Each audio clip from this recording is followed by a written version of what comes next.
The low-level bombing raid on Ploiești oil refineries on August 1st, 1943, stands as the bloodiest and most heroic air mission in American military history, producing 5 Medals of Honor, the highest casualty rate of any major Allied air raid at 30%, and strategic lessons that would reshape how America fought wars.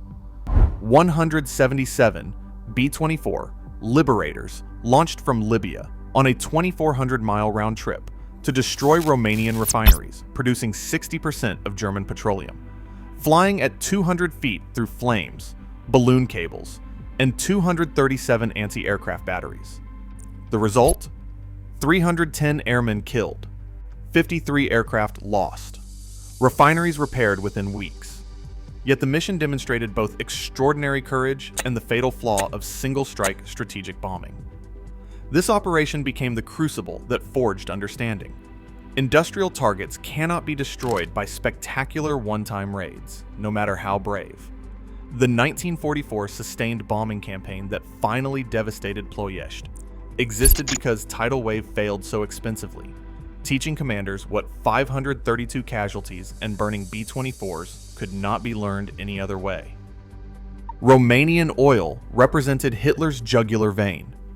After Germany failed to capture Soviet Caucasus oil fields in 1942, Ploiești's refineries became irreplaceable, pumping 8.5 million tons annually, and producing all Luftwaffe aviation fuel from the Astra Romana complex alone.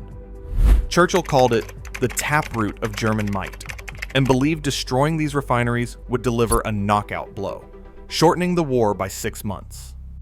At the January 1943 Casablanca Conference, Churchill and Roosevelt designated Ploiești a panacea target worth extraordinary risk.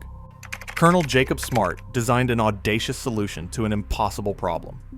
High-altitude precision bombing required 1,400 bombers, unavailable in 1943. Ploiești lay 1,200 miles from North African bases, beyond fighter escort range, defended by German General Alfred Gerstenberg's sophisticated integrated air defense system featuring radar-directed flak, fighter squadrons, and deception measures. Smart's low-level plan broke completely with Army Air Force's doctrine, proposing B-24 Liberators, designed for 18,000-foot operations, attack at 200 feet in tight formation. 5 bomb groups would simultaneously strike 7 refineries from multiple axes, saturating defenses through surprise and overwhelming firepower. The concept horrified General Dwight Eisenhower, who objected that refineries weren't bottlenecks and sustained smaller raids would prove more effective than spectacular single strikes. Military planners accepted potential loss of half the attacking force, an extraordinary acknowledgement this mission bordered on suicide. Political pressure overrode military objections. Churchill wanted his knockout blow. Intelligence failures compounded flawed strategy. American crews trained on mock-ups in the Libyan desert while watching training film soap suds that incorrectly predicted weak defense and claimed Romanians would leave guns unmanned. Reality: Ploiești was the 3rd or 4th most heavily defended Axis target in Europe after Berlin, Vienna, and the Ruhr. German radar in Athens detected the massive formation at takeoff by monitoring electrical signatures from hundreds of spark plugs.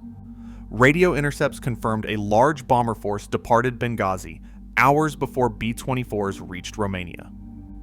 Element of surprise, the mission's foundation, evaporated before aircraft left African airspace.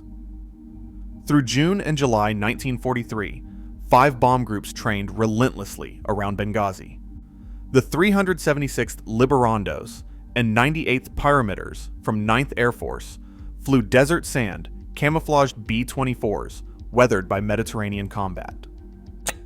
3 8th Air Force groups, the 93rd Traveling Circus, 44th Flying 8-Balls, and 389th Sky Scorpions arrived from England in olive drab paint, less experienced in desert operations, but battle-hardened from European missions.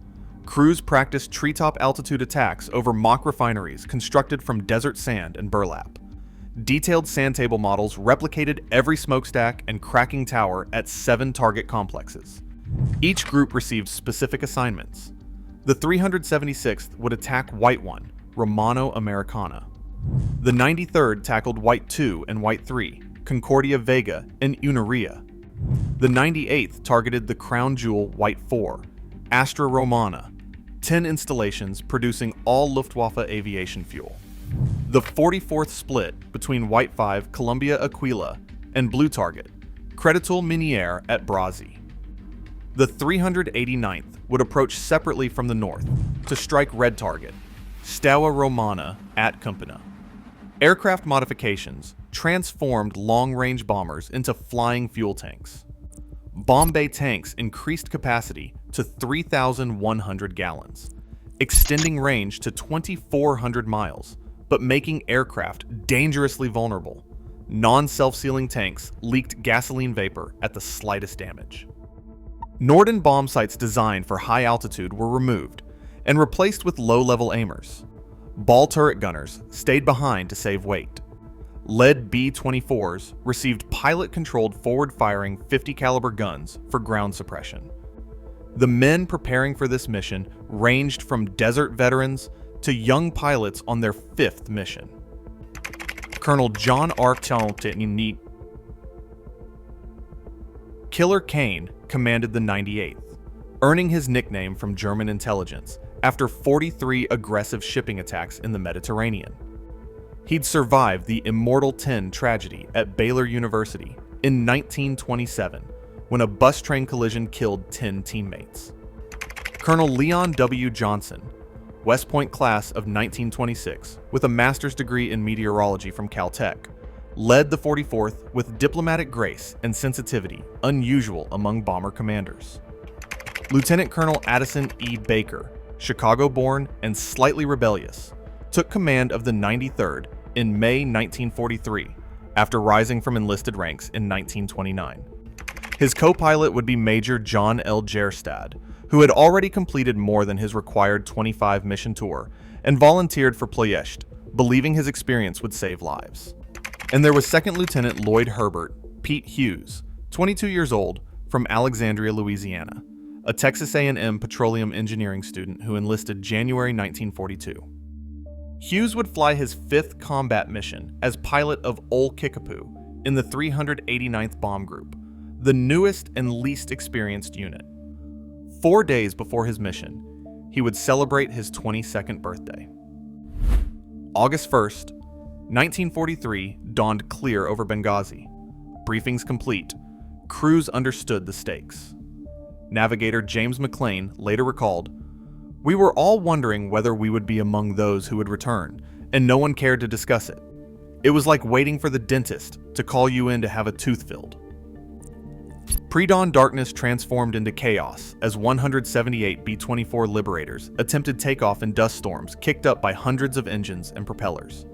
Visibility collapsed. Lieutenant John Palm's brewery wagon nearly collided with B-24 Kickapoo, which clipped a concrete power pole and exploded in a fireball, killing all 10 crew before leaving Libyan airspace. Formation order stretched nearly 20 miles. The 376th, leading with mission commander Brigadier General Uzal Ent aboard Colonel Keith Compton's Teggy Ann, followed by the 93rd, 98th, 44th, and 389th trailing. Problems began immediately. Compton's lead elements used higher power settings optimized for fuel-heavy aircraft. Kane's trailing groups, flying desert-worn engines, chose lower cruise power for fuel conservation. The gap widened steadily.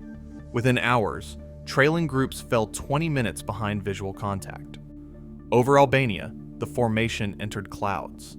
Near Ploiești, Romania, navigator Captain Harold Wickland, in lead aircraft Teggy Ann, became disoriented. At the initial point, Târgoviște, where the formation should turn northeast toward Ploiești, Compton turned east toward Bucharest. For 8 critical minutes, the Armada flew the wrong direction. Second element leader, Lieutenant Colonel Addison Baker, in Hell's Winch, recognized the error. Navigator McLean shouted over intercom, "Wrong turn, Bob! That's Bucharest!"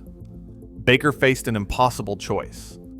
Radio silence prevented correction without alerting defenses. Fuel reserves allowed no second. Approach. Time advantage over pursuing fighters was evaporating. He chose to attack. Hell's Winch broke formation, turned north alone toward Ploiești, and climbed to 400 feet so others could see and follow. The gaggle of bombers that followed Baker arrived at targets from completely wrong directions. Compton's lead group realized their error and turned back, creating chaos as formations converged on the target from multiple unplanned vectors. The element of surprise, already compromised by radar detection, completely evaporated. German defenders watched bombers flying in circles for 8 minutes, repositioning every gun for maximum effect.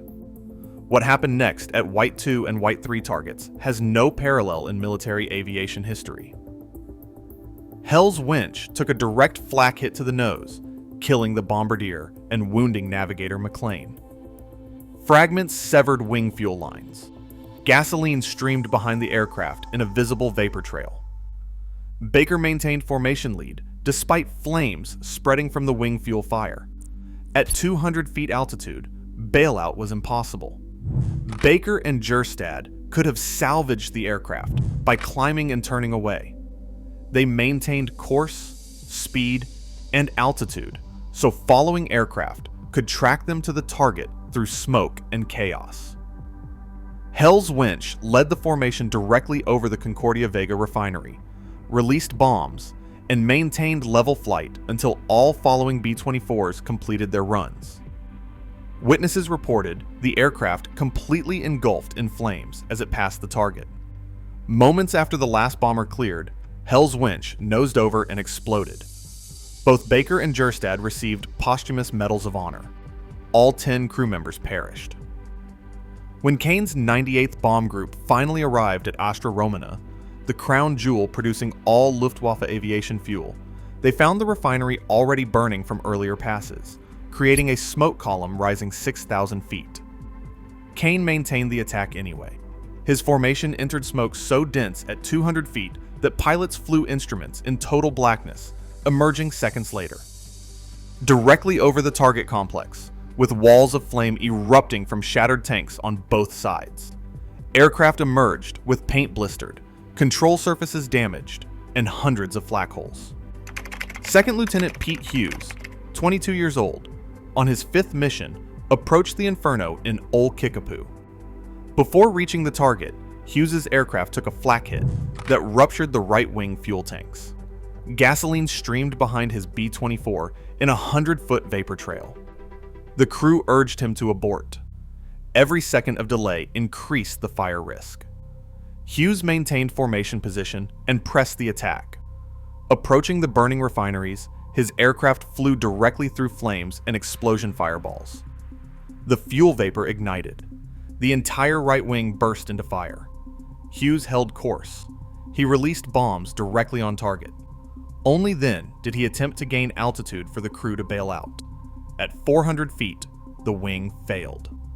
Old Kickapoo cartwheeled into the inferno. There were no survivors.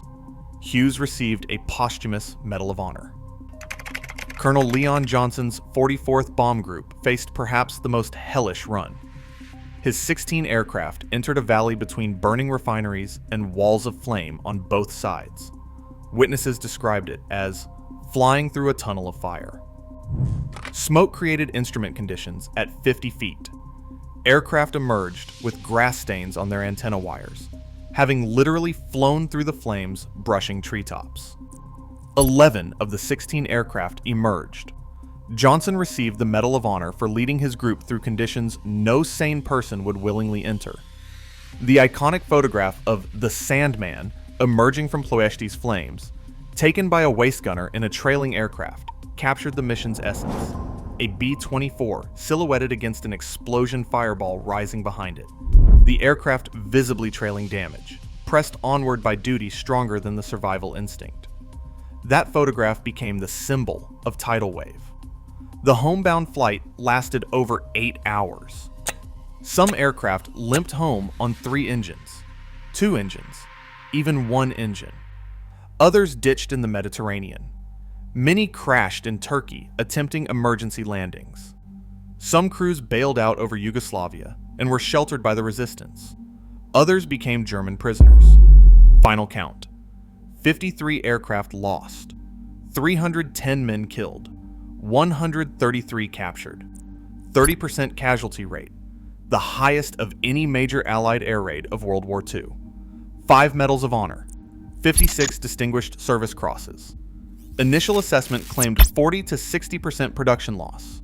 Intelligence photos showed spectacular damage. Newspapers trumpeted success. Reality emerged within weeks. September 1943 assessment revealed no curtailment of overall product output. The refineries possessed redundancy, spare capacity, and rapid repair capability that intelligence underestimated. German repair crews worked around the clock. Within weeks, production recovered to 90%. Within months, complete restoration. The strategic objective, crippling German oil production, failed completely. 532 casualties purchased nothing but hard lessons. Eisenhower had been right all along. Single spectacular raids could not destroy major industrial targets with repair capability. In 1944, Allied forces implemented a sustained strategic bombing campaign against Ploiești. Everything tidal wave lacked: fighter escort from Italian bases, high-altitude precision bombing, repeated strikes preventing repairs, transportation network interdiction, coordination with Soviet advance. The 1944 campaign devastated Ploiești permanently.